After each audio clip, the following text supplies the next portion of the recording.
Order! Order!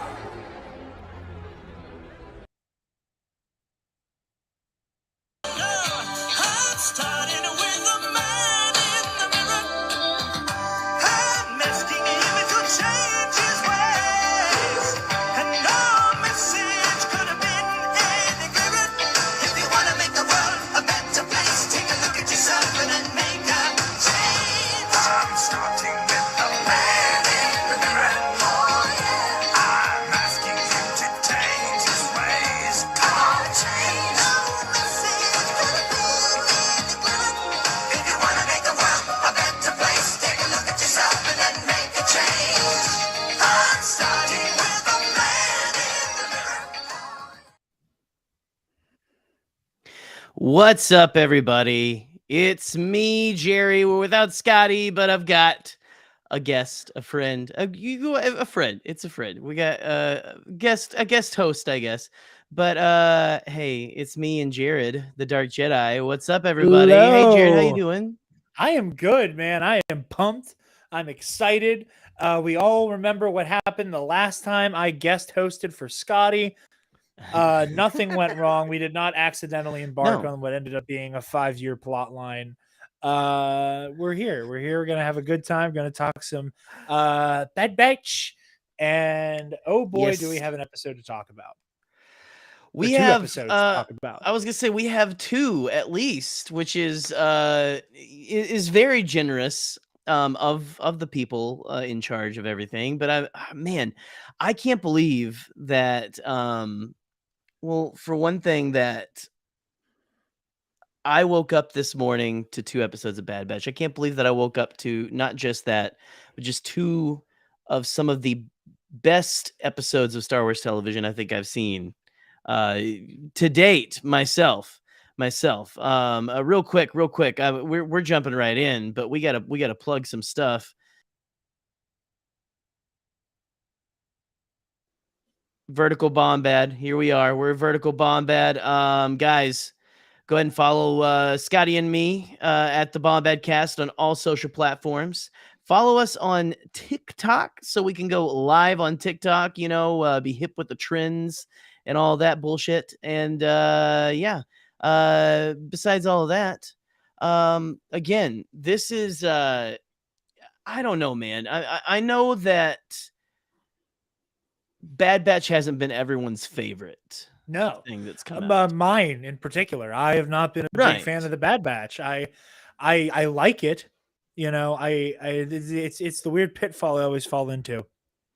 Right. Because every time I go to talk about the Bad Batch, I feel the need to keep reiterating I don't dislike this show. It just does not hit the incredible highs that a lot of other Star Wars material has in recent time. So, or at least for me, of course. So that ends up always being my weird thing where it's like, I don't hate the Bad Batch. Here's all the things I dislike. And I find myself having more negative to say than I do positive, which I also don't enjoy either. Having to be negative in any way, pardon my hiccups with this. So, Jesus. Oh, good. Pardon. Listen, it's like one Mazamita who made a great cameo in today's episode. You guys were so timely with your Mazamita and his forked tongue episode. I couldn't believe how I'm convinced you guys have a plug at Lucasfilm who slid that one under the door.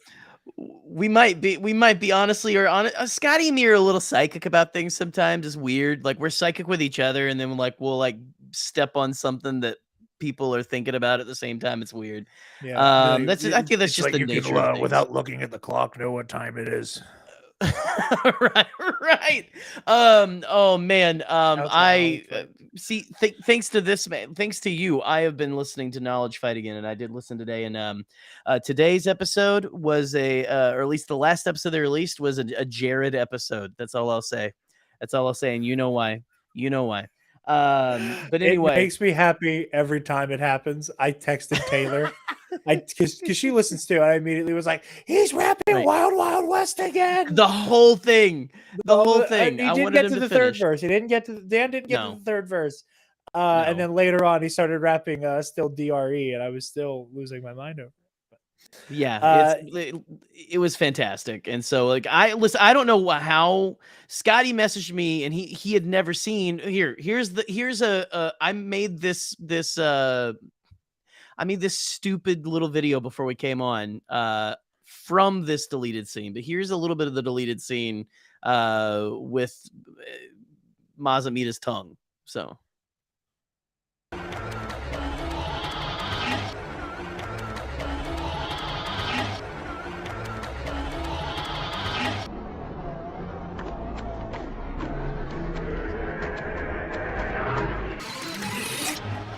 Order! Order! So I was gonna ask when you Yeah. played that, yeah. how doctored was that? But that's just a raw deleted scene with him just going. That's I mean, I took it and copied that one part over and over because that's all we did. But like that's last just week on raw the footage show. of Mazamita just going. That is the I didn't doctor that except for its close up, and I had to keep the Padme side eye at the end because I feel like it's too perfect. But yeah, Mazamita, no, that the member of the Senate that everybody would be asking what that mouth do. what's that? Yeah. For real. But yeah, like we just are obsessed with weird things, obviously, and Mazamita having a forked tongue and doing a raptor a screech. Brilliant. Absolutely brilliant. I love George. George, put it in, baby. Yeah. Come on. Yeah, shame on Lucasfilm for not keeping that in there. Release the Raptor cut of Attack of the Clones. Release it. Hey, well, I'm saying do a special edition of the prequel trilogy. That's what I would like. But anyway, that's me. But anyway, I'm down for it. It would make it would make so many people angry, and at this point, that's what gives me sustenance. So it does. It gives my life. It's like the nourishing rays of the sun at this point, which it may say something about me, but I don't know. But anyway, so Bad Batch. We have a lot of unsuspected Maz Amita, not Maz Kanata content. And I mean, I'm not sure which actor. I'm just kidding. I was gonna say like that was the whole thing. Not sure which actor they based the model off of in this episode, but it was really cool to get kind of that picture of Maz gets to kind of take over whenever Palpatine's like, have some crepes today. I'm going to stay in bed or something. Yeah. Kind of a thing. Like I'm feeling I got a case of the Mondays. You go do that. Well, that it's one of my favorite elements about Sidious, and something that I think is really interesting to unpack is because Sidious wants to rule. He does not want to govern. He loves to wear the trappings of being a despot and a dictator, and he thoroughly enjoys when he can crack the whip and make the galaxy bend its knee to him. However, the procedurals of government is something he has zero interest in whatsoever, which I find, again, it adds to his almost sinister nature. I don't think there's many other villains who you can like competently write to be like, yes, and now I have secured the Senate, and I'm just gonna fuck off now. For the most part, I will show up on such rare occasion you can count it on your fingers with some to spare. It's really good stuff. This is, and I think one of the reasons why. Well, I do want to say, as much as I want to avoid ever using terms like objectively good when it comes to art analysis. Right. This, for lack of a better term, is such a objectively competently written and some good words and presented two-parter that, like, even I, as somebody who has kind of been, hot or cold on a lot of the Adventure of the Week stuff with the Bad Batch, even I cannot say, and I don't think I would have enjoyed this even if it didn't have exactly what I've been wanting from this show. Yeah. Right. But on top of it being, and again, all of this show is competently written and everything, but like on top of this on top of the screenplay for this two-parter being so Yeah. tightly written and it being so well paced and performed and everything, that on top of that, this is the exact story I've been wanting to see from the Bad Batch. It is it is about the Imperial transition. It is about the Empire and all of the cover-ups that had to go into ushering in the Galactic Empire. Like we were making InfoWars jokes earlier, but it's a joke you and I have loved to make a lot, is that, the Galactic Empire, it is like the one time Alex Jones's worldview is kind of correct. Right. It's That, like like, if it Alex is Jones a for real was actually right about lizard people like and it stuff and is control of the a government. convoluted series of covered up and false flags that do ultimately lead to a fascist regime that is ushered in by the genocide of multiple genocides between the Kaminoans and the Jedi. It's just continuous genocide, honestly, is all it is these days. Because we know what's going to happen to the Wookiees. We know what we know they didn't, like, they The enslaved. Genosians. Yeah, they enslave the Wookiees. They just do a full on like special cleansing of the Geonosians. So bad. It's but It's so all of that to nasty. say, one of my favorite things about, or not one of my favorite things, but one of the things I've like wanted to like understand more, because the Legends never really gets into it much that I can remember, at least. And the canon is starting to get in there with like what the lies are that the Empire fed to the people. Right. Like to this day, we still don't know what Palpatine claims the Jedi did. We don't know what Palpatine's claim is to how he got jumped by 4 Jedi Masters and came out the other side just a little scarred. Yeah. Like I to this day am desperate to hear like what the official story is that they lay before the people of the galaxy. Right. And this is a great example. The whole, Tapoka City, it's such a tragedy. Like this world that is constantly just in a state of, severe thunderstorm being rained on, gets swallowed up by a, horrific tsunami. And that's the end of it. Just the entire population. The entire population. Yeah, of the planet, most of Camino lived in Tapoka City. So they came through, wiped everybody out, and that's the end of that. It's tragic, really. Like that's the line. That's what people are told. And, but again, so many people believe it because, more often than not, when you're told this is what happened, when horrible things happen, that is 9 times out of 10 the case. And there isn't any weird conspiracy. Sometimes it's very much not the case. And, government does lie to you sometimes. Right. But, it's fascinating seeing just for a moment the conspiracy come undone and seeing it be explained, and like this is how the Empire conned so many people.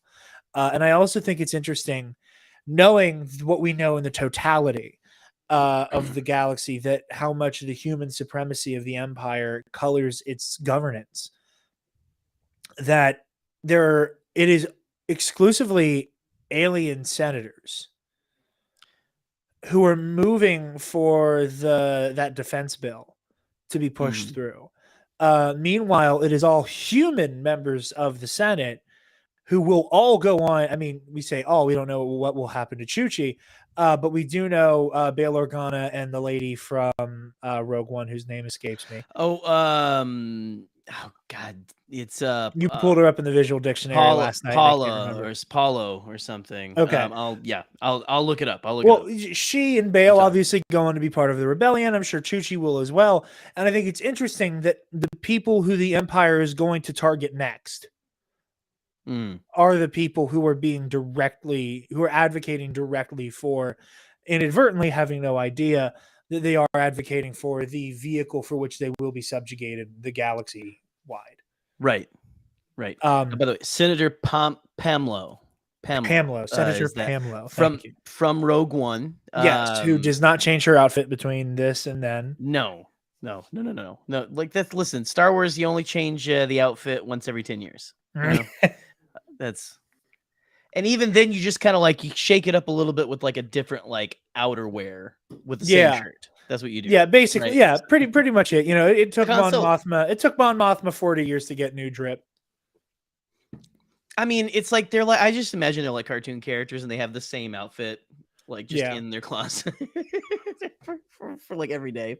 But anyway, no, yeah, you've got all these you're saying these human senators and things like that, like kind of trying to be interested in all this. I found it interesting getting the story that they're feeding people, because we've heard bits and pieces throughout the series, the saga as a whole, about like how they, not much until like maybe Rogue One, they mentioned like saying Jeddah was destroyed in a mining accident, Yeah. things like that. Like, you don't hear too much of the propaganda going out there to just the citizens of the Empire, and it makes you wonder, how can these people stay under this completely totalitarian regime? Yeah.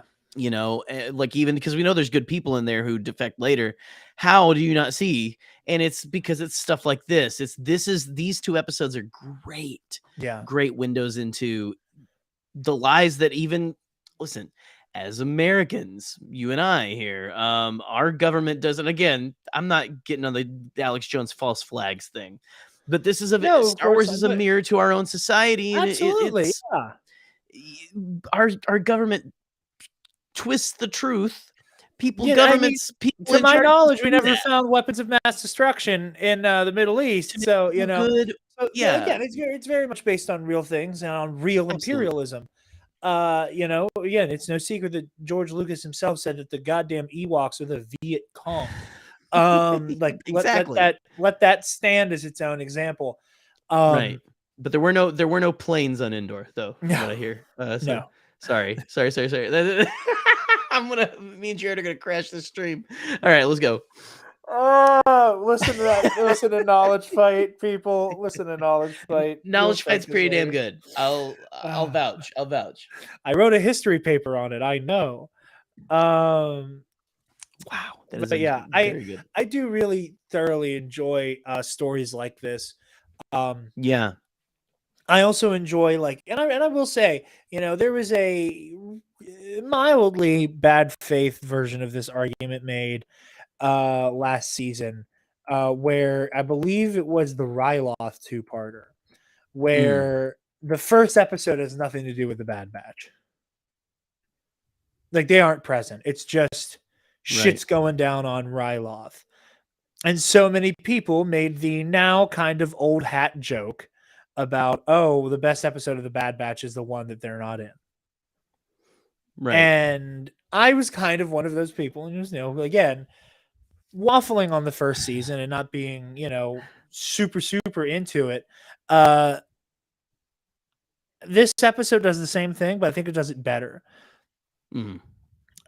Because it made it abundantly clear where the Bad Batch fits into this plan, and it created a situation that, in my opinion, despite the fact that like the Bad Batch are like the only like among a handful of clones who are not fully like Imperial pilled, right, that are capable of handling such a situation, but like they make it very, very clear and almost immediately, like there is only one group of people who can adequately handle the situation, and it is Clone Force 99. Right.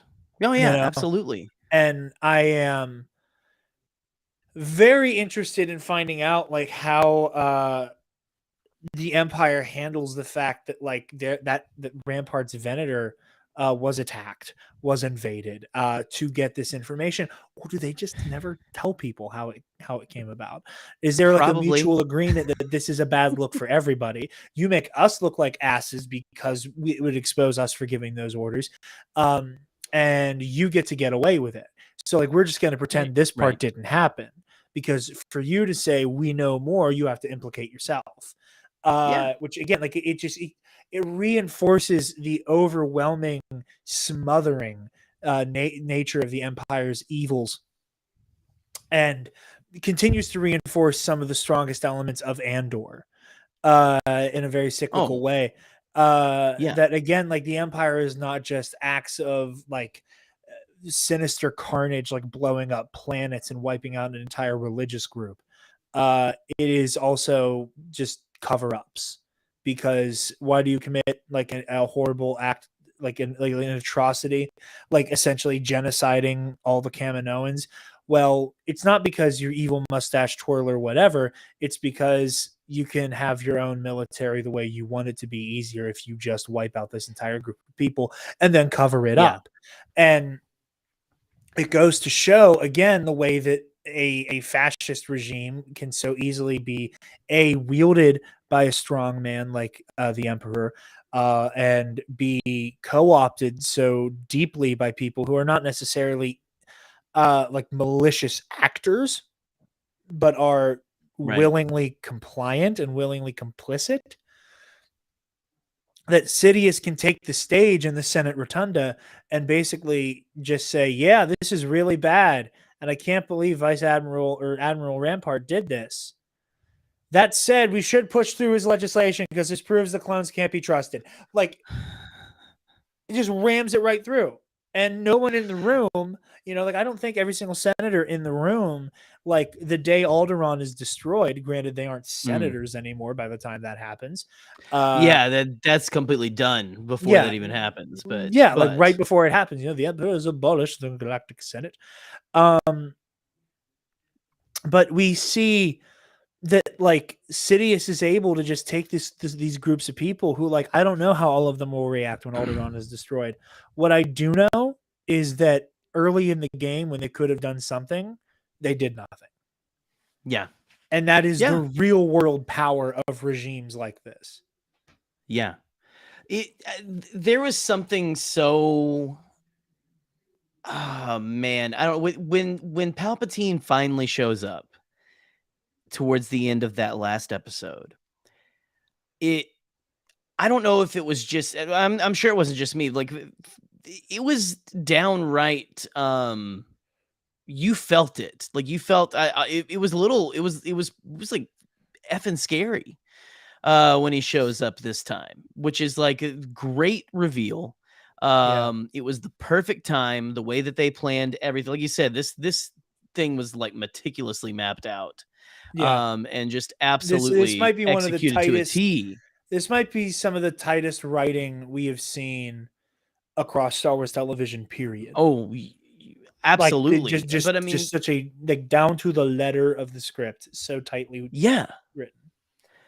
Well, I mean, yeah, but just the Emperor though showing up when he does.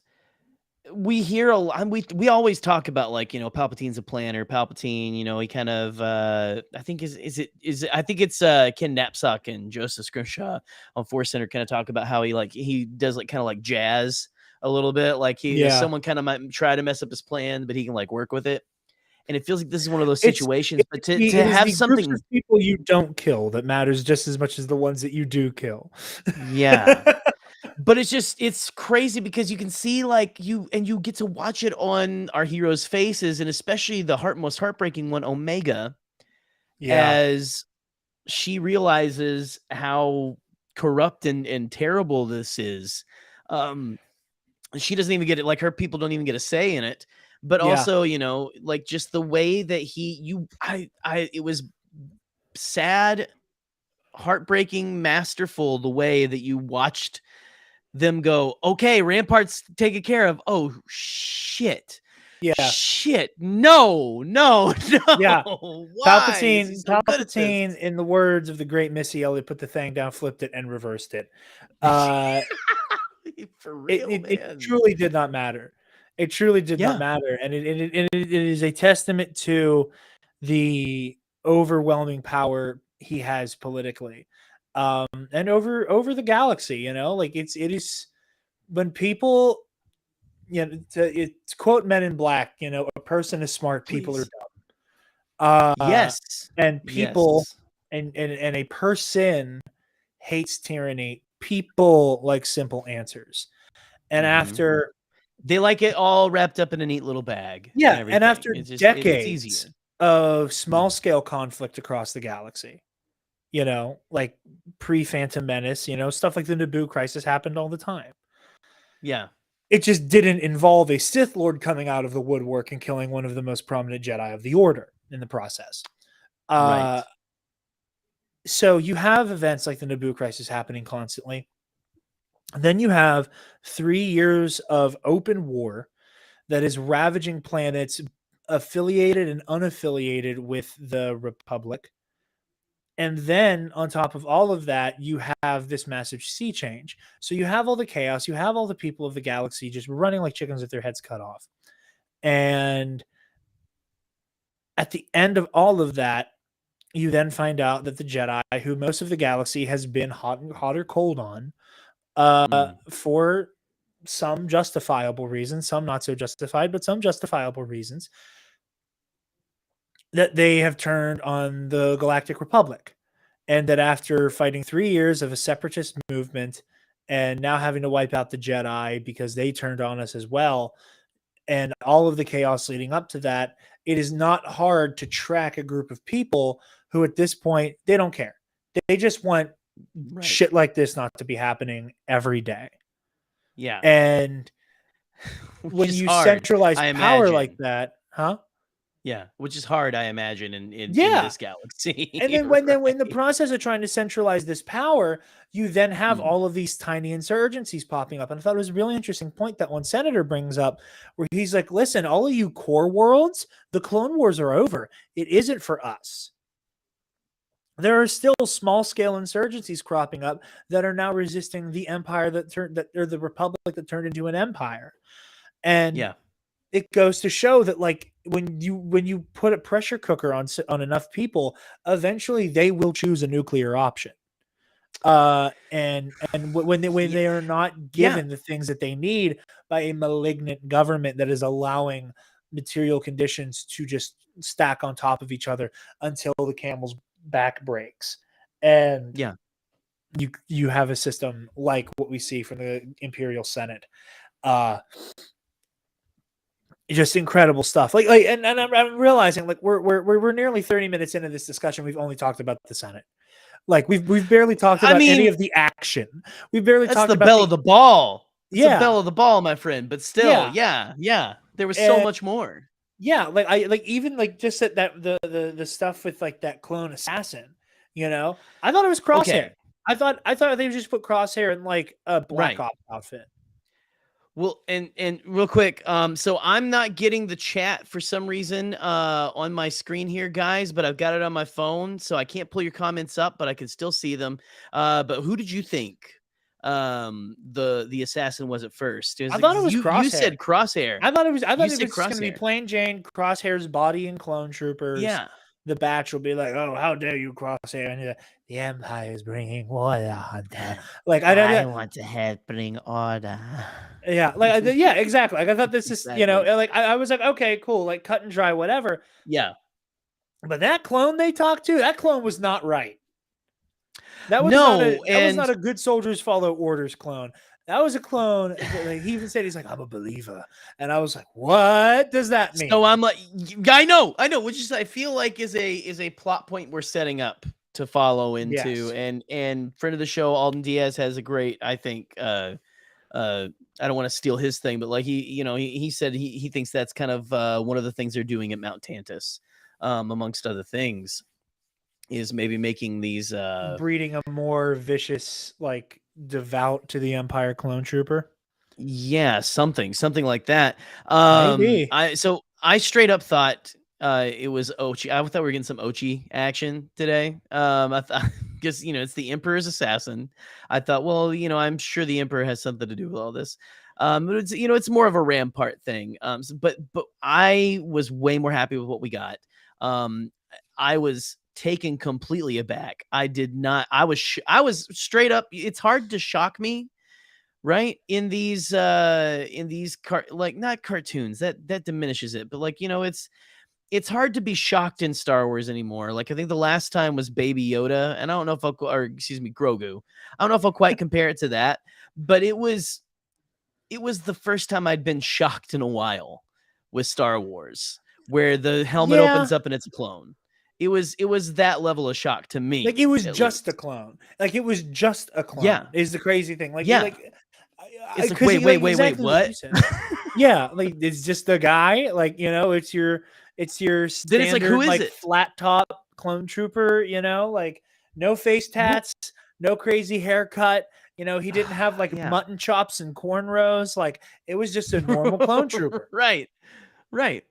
but you have Rex saying like he's not a trooper, like Yeah. it's just like, how has he encountered this before or something? Like, if I feel like he has to have, I don't know, but I just didn't realize. I don't know if like how did he know that he didn't have a number or something? Maybe just like by looking at him, I guess. I don't know. But I also thought it was a cool little thing they added in there, that he has the same electric suicide teeth that the guy from The Mandalorian has. Yeah, the So electrocyanide pill. yeah, I was like, that's kind of a cool through line that, like, I guess they were using that straight from the beginning. We have our cyanide pilled Yeah. CIA agents undercover. So It's scary, um, man. It's scary. I dude, did also so okay. intense. I've talked about this on other shows. I just have to bring it up here. And this is going to be like my little Please. moment of like mild bitching and moaning about this show. Please. Okay, I'll allow it. I understand why Clone Force 99 uses sub-lethal force in a gunfight. Nothing drives me crazier. And this is now like multiple times this season and last season, multiple times this season. It's in this exact situation where there's like a wall of clone troopers firing at them and they set their blasters to stun. And the moment air support shows up, they're like, hey, someone man a turret, and we watch a starfighter violently turn into a fireball. And like not only is there a V-Wing, there's like a couple V-Wings that just get annihilated. One of them crashes into just a bunch of clones. Yeah. Like, I get it. I get why they don't I get why the Bad Batch is not just like letting off live rounds on other clones directly. Right.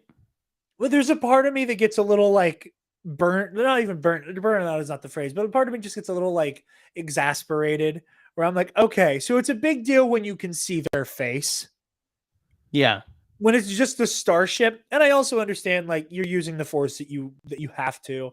It's not like every time they have to deal with one of these situations, they can magically turn it into an ion cannon, and the ship will gently drift down, or anything like that. Well, and that would be terrible. You completely like in atmosphere, take the power away from someone's ship. I mean, they're dead. Yeah. I mean, at the very least, you can hope they can hit that eject button fast enough. But when they can't hit the eject button, when they get incinerated on contact. By the blaster turrets, it's more humane that way. I don't know. I'm just you're right. That's right. Terrible. But also, honestly, but how many times have they stunned a clone and then run away from a building that's going to blow up anyway?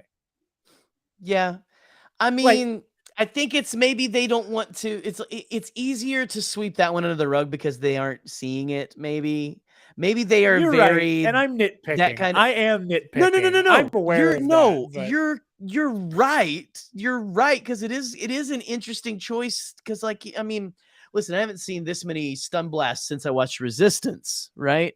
And I mean, like that's all they used on Resistance and everything. Again, not complaining or anything. Me and Jared aren't just over here calling for blood, although like I think the bloodlust between the two of us could be insatiable. I'm just saying. Yes. When tune into Ionized Bastards on the All Remaining Systems YouTube channel. Tune into Ionized Bastards. This man is always calling for his blicky. Let's just say. But anyway, it is. I like the choice because I thought it was a cool choice whenever at the end of the Clone Wars, that last arc, and Ahsoka is basically taking a stance. I'm not going to take any of their lives unless I have to. Yeah. Kind of a thing. And the only clones I like really that's directly kills are like that first wave of clones that opens fire on her, and it's just because they're way too close, and she's just trying to block the blaster bolts. Like, it doesn't even seem like an aimed deflection so much as she's just blocking, and they're too close for their own good. Yeah. No, and it's I think it's an interesting choice to have them choose that non-lethal way of fighting in a day and age and in a country that we have a lot of, not to get too real, we have a lot of gun violence. to worry about and Most everything. normal people's answer to any crime is just kill them, which is a litany of problems unto itself. Well, war's But a different thing, and I mean, like, listen. You basically everyone who's a Star Wars, just about everyone. Most of our friends are people who are like, basically, like, we're not really for war, the industrial complex and stuff like that, but we like watching space wizards and clones blast and fight. It's a lot of fun, and so, but it's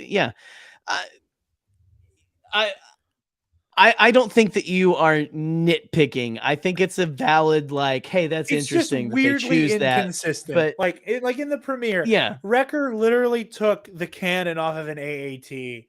Well, Hunter is like so cool. shooting him with stun blast. He's like, "I like my new toy," and it's like that clone's dead. Wrecker, that guy's dead. I don't know if you noticed the pretty little that guy blue was asking rings for it coming out of Hunter's blasters or not. But you murdered that guy. That guy's over there, because he got hit with a direct hit from a It's so nice of you to round. assume there would be pieces left of that guy, you know? Yeah, I mean, honestly. And it's like he's like shooting down the V-wings, and again, They the were V-wings are vaporized. crashing into clones on their way down.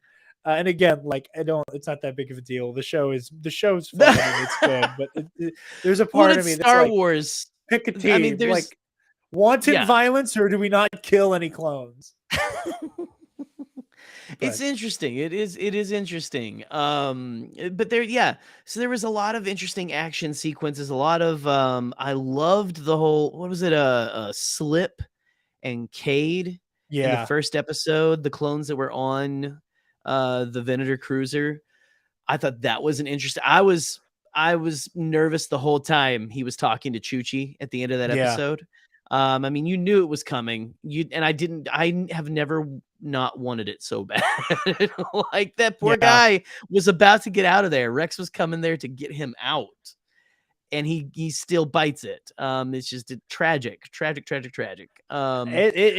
It's quite brutal, and that's part of why like I always get confused. I'm coming back to it. It's part of why I get so confused with the Bad Batches, like the show, not Clone Force 99, but the show's like relationship with violence.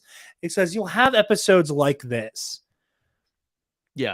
where like unhelmeted clones are just brutally murdered, really shot in the heart. People are like brutal. checking their pulse while their eyes roll back into their head, like brutal shit. We are at least 2 for 2 with death rattles in this series. Like, between Depa Balaba and the guard today that was with Chuchi. Towards the end, like, that was rough and everything. And I'm just watching this, and again, it's the episodes where there isn't like a lot of like on screen like death happening. Like, there's fighting, but there's not death. That I'm like, no, I get it. Like, it is kind of a kid's show. I understand them wanting to skirt around this kind of thing. And then there are episodes like this, where like, if it weren't for the fact that this is a cartoon, I think those clones would have been shot between the eyes. And if they had helmets on, they would have been.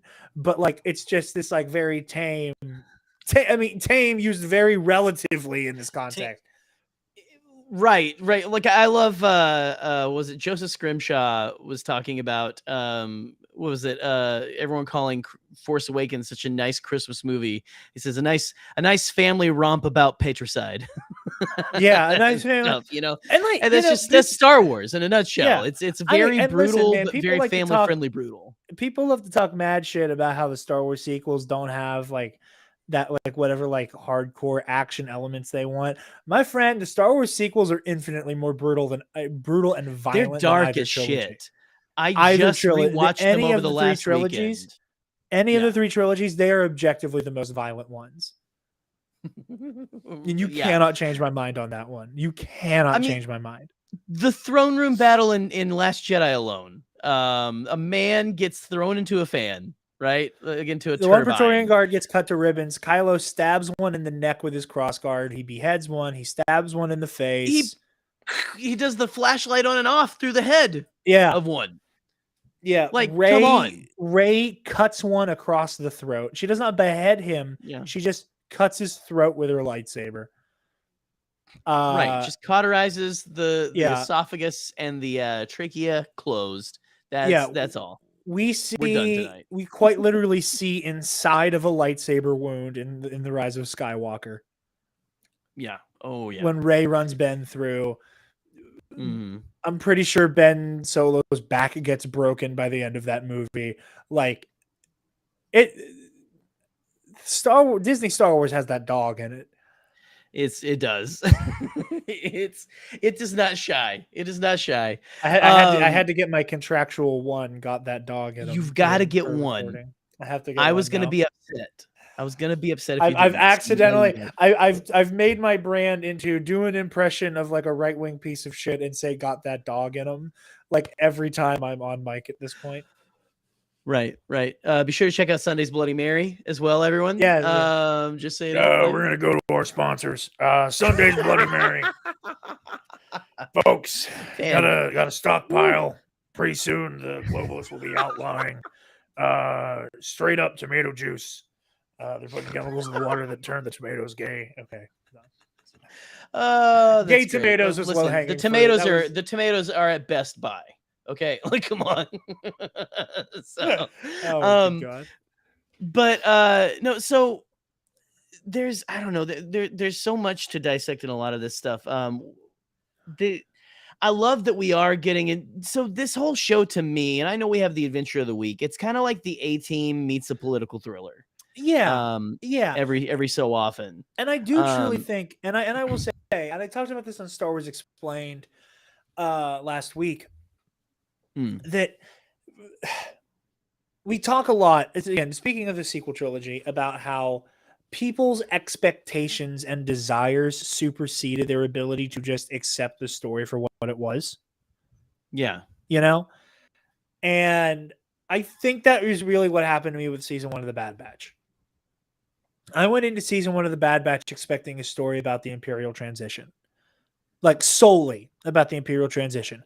Not the way it's a backdrop for other issues, not other instances of like, here's a situation caused by the Imperial transition. I expected episodes like this 2-parter, like the Ryloth stuff, like the escape on Braca with like everybody's like worried about whose chip is going to turn on when. Right. I was expecting some tense moments in this show. There's a lot of tense moments, but I think my issue was I was expecting this whole show to be boom, boom, boom, boom, boom, like on the run, like Imperial, or not even on the run, but like Imperial transition. They get a nice little home on this stuff. Yeah. And what I don't think I was anticipating was the show becoming like, okay, we're on the run in the premiere. We do this little adventure. Now we have jobs. Yeah. Right. Right. It was pretty fast. It was pretty fast. And now we're the clone A-Team. And yeah, I even said before, like I could see them doing like an A-Team thing, but I didn't expect that to be immediately where the show went. And because of my own expectations, I was like left with my hands open and went, okay, I'm down for the ride. And I think that's part of why I'm enjoying this season so much, is because I've gone in expecting Space A-Team. Right. And looking forward to Space A-Team, because I know that's what this show is now. And now that I've like, okay, this is really fun. This has been really fun. This has been really fun. This has been really fun. And then we hit one that is the shit I wanted from day one. And I'm like, okay, now you're speaking to me. You know, like we were in our group chat the other night, and I was like, this is what I've wanted. And then Alden immediately is like, you wouldn't have gone it without what happens in season 1. And he's right. Yeah. Never disagree with him on that. No, absolutely. No, you don't listen. You don't. If there's one thing I've learned, it's don't mess with Alden Diaz, you know? But no, you do have the week to week, but I love that this has been, you've got the fun Star Wars adventure every week, but it's also scattered throughout it. Sometimes in those episodes, sprinkled in a little bit, more so in this season. I think we kind of had a little bit of a respite from it, but you have the boot of the Empire just slowly pressing down on the neck of the galaxy. It's like, it's not, It's very subtle. It's fast. It's fast. They're spreading out very fast, but they're not to the point where we see them like in about like, let's give it like even a couple years past this where they probably would be, right? Yeah. It's and so that's what I found very interesting about this. Like, yeah, I'm trying to think. The next few episodes are we're probably gonna go back to the week-to-week model for a little bit. Yeah. Until the finale. We got a 2-part finale coming. Yeah. Or get some but sizzle that leads into it, you know. I think we will. And I think we'll have those episodes, like, the second episode of this season, or the third, technically. It was the second week.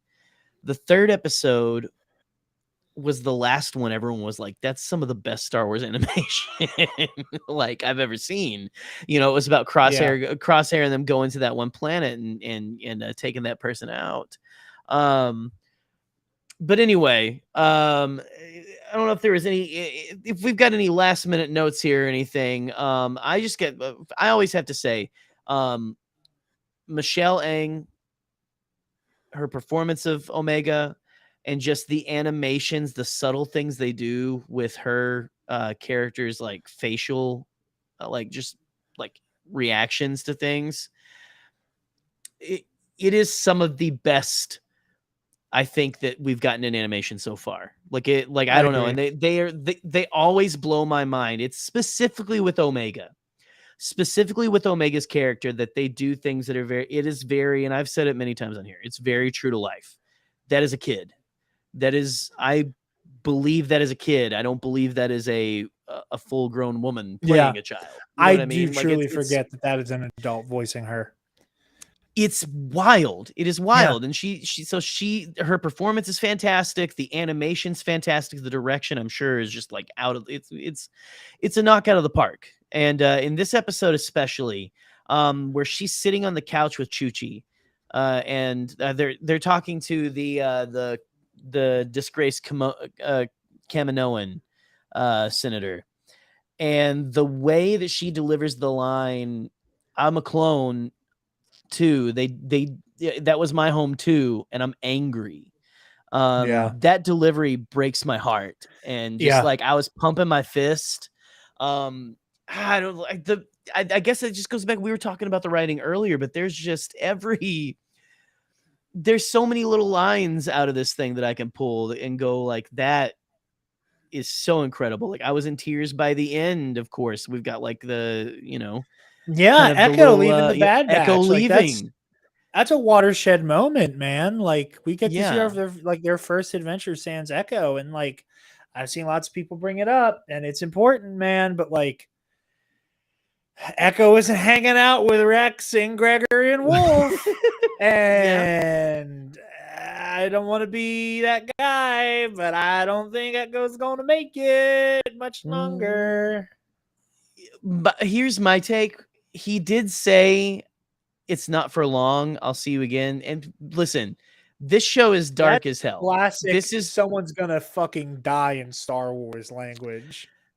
I get that, but I also get notes of Sabine when she left for like a few episodes in season, I think, 3 of Rebels. Remember when she's like, "I'm gonna stay with my family," and everyone was like, "Sabine's gone. Sabine's gone." And then she was back in the finale. She was back in the next season. Maybe it's just me. Maybe it's my hope. And listen, I'm a glass half full mother effer, okay? Most of the time. With Star Wars, I'm a glass half full mother effer. I think he's coming back at the finale, is what I think. But they could bring him back and completely ruin us all and murder him. But yeah, no, that was heartbreaking. The second time watching through, I'm in tears by the end because of the rest of the batch. They already had this conversation. Yeah. And Omega's just finding out. I want to know what Hunter said to Echo. I want to know what Hunter said to Echo. Yeah. Yes. Because you just get a vague, "Remember what I told you?" And he slaps him on the shoulder. And I'm like, what did he tell you? What did you tell him? Like it could be a very innocuous, like, hey, if y'all get into like real bad trouble, let us know. Like we Right. got in and out of Coruscant alive, so you know. Maybe he told him hey, here's I put a towel on my helmet and my head doesn't get as sweaty or something. Yeah. Like kind of a thing or what, you know? It could just be like a hey, you know, a little bit of droid grease here, you know. Yeah. and takes that helmet right off, you know, if it gets stuck on your little ear things. But yeah, no, that honestly, there felt like there was something more behind it. So yeah, no, what was that? What were they wanting to say? But also again, just being a girl dad, I was absolutely just like heartbroken for Omega having to say goodbye to one of her dads, right? Yeah. And just the whole, hey, go train for me, okay? Kind of a thing, of which I've had to do with my kid before, Yeah. dropping her off at mom's, you know, saying like, hey, you know, go draw a picture, go do this, you know, kind of a thing. Not to bring the mood down, but you know, it's like I said, very true to life, very true to everything. The beauty of Star Wars is the ways that we all individually relate to it, and the ways that it means something different to all of us. Exactly. So no, I don't think that's a bring the mood down at all. It goes to show the ubiquity of Star Wars. Absolutely.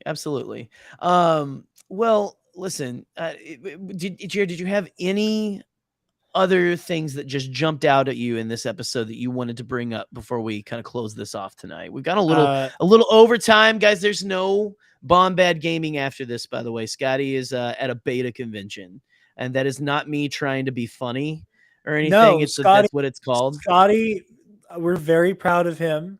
He was very proud. He was voted most beta male,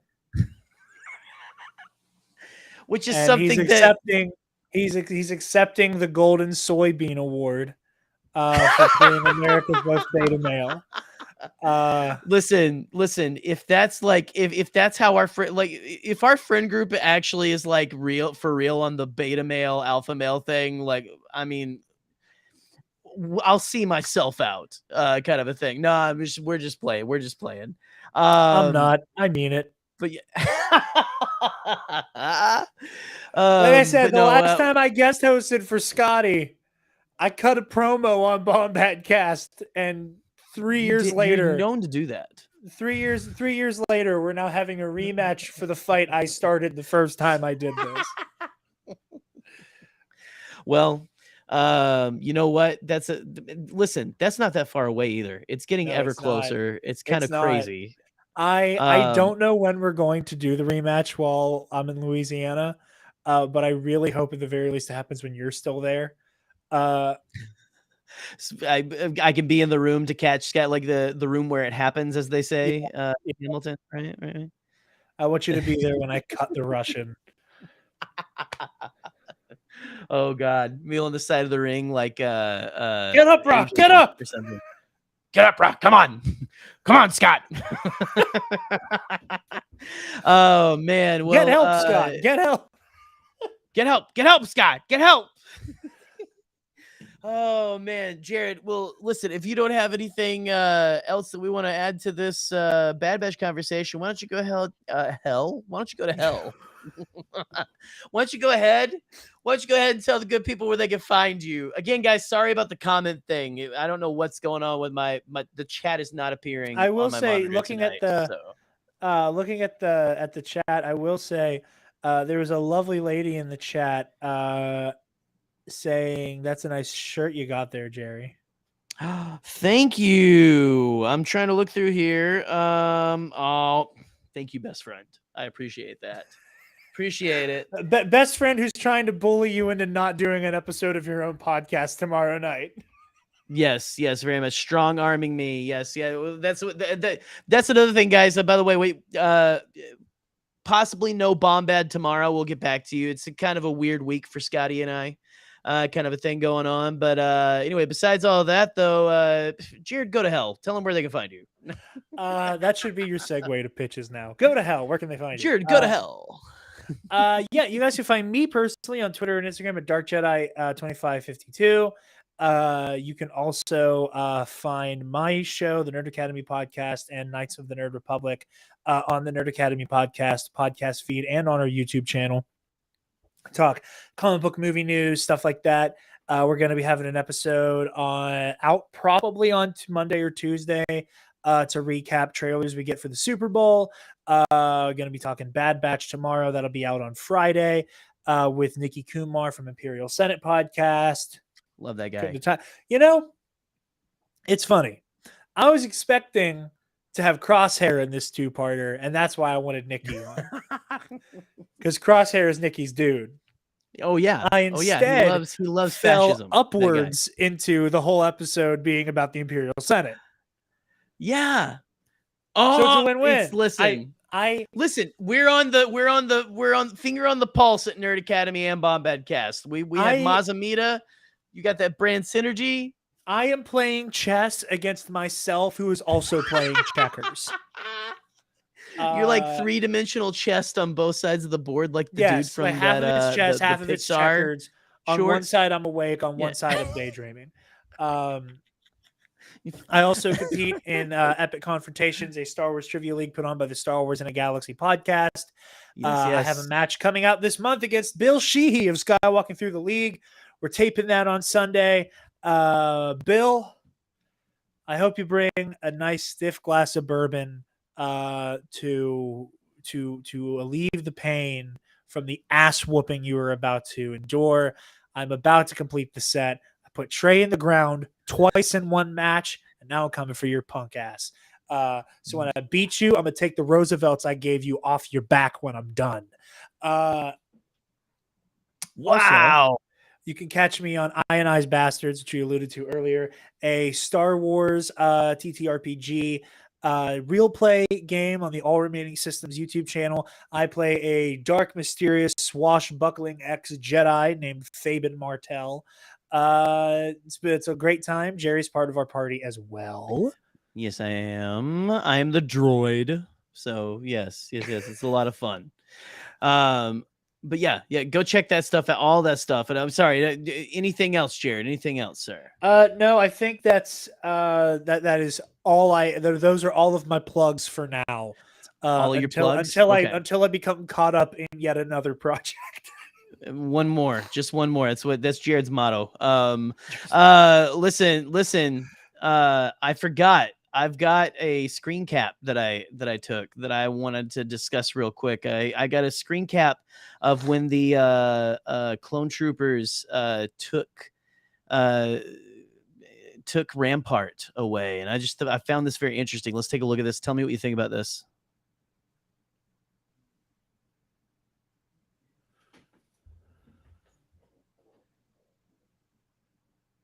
There you go. I thought my mic was off whenever something went on screen. Oh no, you're good. You're good. Let me move my window so I can see it because it's too far away from me. Please. Hold on. Go ahead. Pull it up big. And oh no! This is Rampart. Rampart being taken into custody by the clone troopers. Actually, that's Oswald, right? Very No, this is Rampart. This is that's the Lee Harvey Oswald. Right there. Small potatoes. He's small potatoes. This is small potatoes. Lee Harvey Oswald. I threw this together on the toilet before we got on stream. So you're welcome, internet. You're welcome. That is man, so funny, Jerry. That is. I do some of my best work there. Well, listen, look for that on Twitter very soon. That might be one of the funniest things you've ever made. I'm not even blowing smoke up your ass. That is fantastic. Well, it's like whenever you were quiet for a second, I was like, "Oh no, Oswald! It's Oswald." God damn it! Now I have to Rampart to the last podcast. Now I have to re-listen to the last podcast on the left. Lee Harvey Oswald JFK stuff. Yes, that is their series that made me fall in love with them. For the longest time, they went really in depth. They did, for the longest time, because that's how I got Travis from Nerd Academy into Last Yeah. Podcast on the Left. It was like a 1-2 punch of Mormonism and JFK. Those were back to back, man. Some of their longest Bangers. series. Fucking bangers. Yes, sir. And I showed that to him, and for like, I mean, still today, just slightly less so. Like every other word out of our mouths was small potatoes to each other. Small potatoes. Yeah. That's great. Yeah, I was listening to the this isn't a Last Podcast on the Left recap podcast, but I was listening to the Dolce. I've been re-listening to the old episodes where they talk about the really esoteric shit, and I was listening to Dolce Bass or Dulce Bass, the underground base where we work with aliens. You know this thing?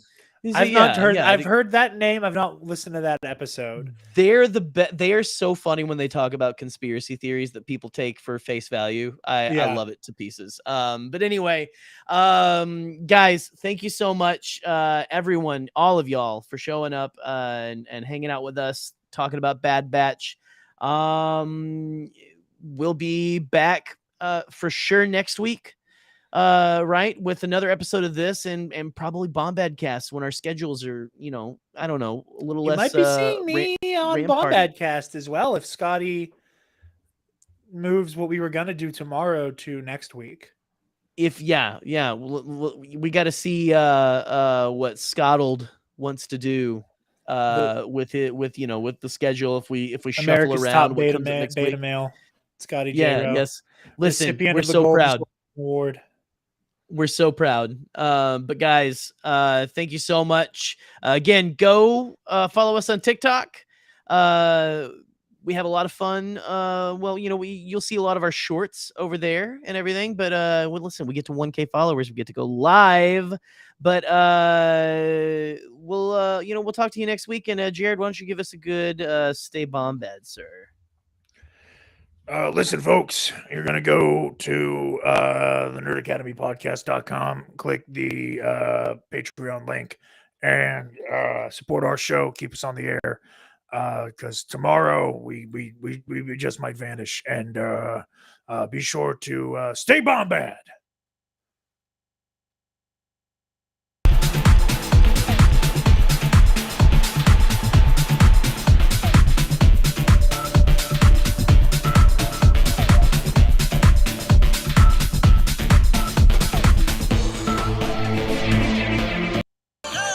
I'm starting with the man in the mirror.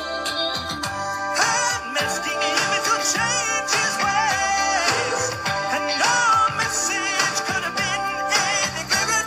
If you want to make the world a better place, take a look at yourself and then make a change. I'm starting with the man in the mirror. Oh yeah. I'm asking him to change his ways. Come on, change. No message could have been any clearer. If you want to make the world a better place, take a look at yourself and then make a change. I'm starting with